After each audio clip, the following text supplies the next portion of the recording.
हेमंत ने आखिरकार वह कदम उठा लिया है जिसका अंदाजा किसी को नहीं था।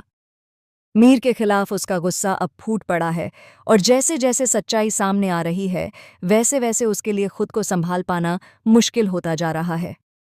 दोस्तों, आज की इस कहानी में इतने बड़े बड़े खुलासे होने वाले हैं कि आपको हर पल एक नया झटका महसूस होगा। लेकिन उससे पहले बताइए, क्या आप भी यही देखना चाहते हैं कि हेमंत किस तरह मीर को उसकी गलती का एहसास करवाएगा और उसे वह सबक सिखाएगा जिसे वह कभी भूल नहीं पाएगा। अब बात करते हैं उस तगड़े ट्विस्ट की, जो आने वाले एपिसोड में आपका इंतजार कर रहा है। आप देखेंगे कि एक मुसीबत भरे पल में हेमंत, मीर और किरण की बातचीत सुन लेता है।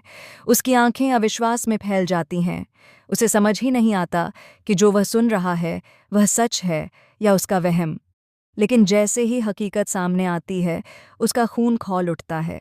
वह बिना सोचे समझे कमरे में घुस जाता है और गुस्से से कांपती आवाज में मीर से कहता है, भैया, आज सच में मुझे शर्म आ रही है कि मैं आपको भैया कहता हूँ। भाभी हमेशा आपके साथ खड़ी रहीं। उन्होंने आपके हर कदम पर भरोसा किया। उन्हें तो यह भी यकीन है कि आप कोई गलती कर ही नहीं सकते, लेकिन आपने वही भरोसा तोड़ दिया। मैंने आपको कई बार समझाया था कि नोना से दूरी बनाकर रखिए। मैंने साफ कहा था कि वह लड़की आपकी दोस्त नहीं है, वह चालाक है, सब सोच समझ कर करती है। लेकिन आपने मेरी एक भी बात नहीं मानी। आप बार बार यही कहते रहे कि नोना आपकी अच्छी दोस्त है।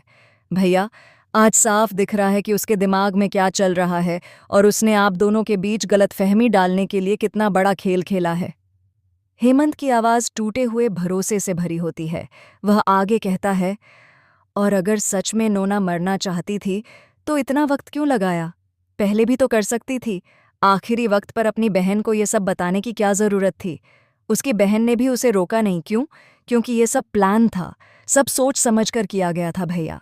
और आप उसकी बातों में आकर अपनी शादी, अपना रिश्ता, अपना घर सब दांव पर लगा आए। हेमंत मीर के सामने खड़ा है, आंखों में गुस्सा, दुख और बेबसी का तूफान।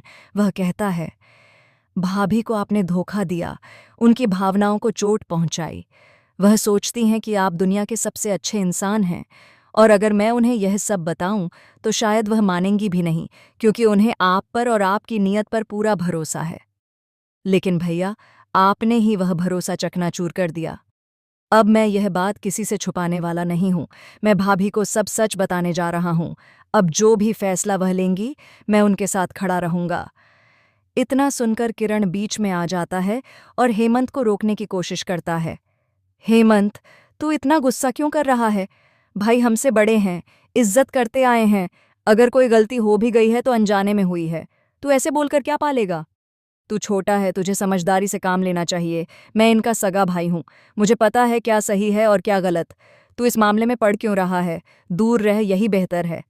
किरण की बात सुनकर हेमंत का गुस्सा और भड़क उठता है। किरण, यह सगा सौतेला वाला ड्रामा यहाँ इंडिया में नहीं चलता। ये सब तुम्हारे अमेरिका में चलता होगा, जहाँ रिश्तों को खून से नहीं, कागजों से नापा जाता है।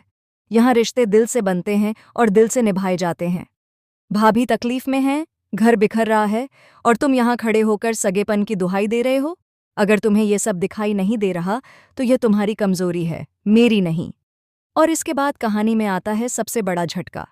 हेमंत तय कर लेता है कि अब वह तुलसी को पूरा सच बताएगा। वह उसके पास जाता है और बताता है कि कैसे मीर सब छोड़ने की बातें कर रहा था, कैसे उसने नोना के बहकावे में आकर अपनी ही जिंदगी बर्बाद कर दी, और कैसे वह घर और रिश्तों की कद्र करना भूल गया। तुलसी यह सब सुनकर सन्न रह जाती है। उसका चेहरा सफ़ेद पड़ जाता है।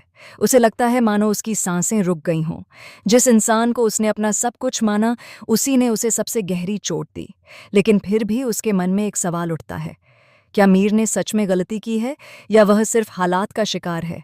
और ठीक इसी भावनात्मक कमजोरी का फ़ायदा उठाते हुए मीर उसके सामने टूट जाता है। वह माफ़ी मांगता है, रोता है और कहता है कि उसे अपनी गलती का एहसास हो गया है। और जैसा अक्सर होता है, तुलसी का दिल फिर पिघल जाता है। वह मीर को माफ़ कर देती है, चाहे दर्द बाकी हो, चाहे भरोसा पूरी तरह लौटे न लौटे। वह रिश्ता बचाने की कोशिश करने का फैसला करती है। लेकिन दोस्तों, कहानी यहीं ख़त्म नहीं होती। असली ट्विस्ट तो अब शुरू होता है।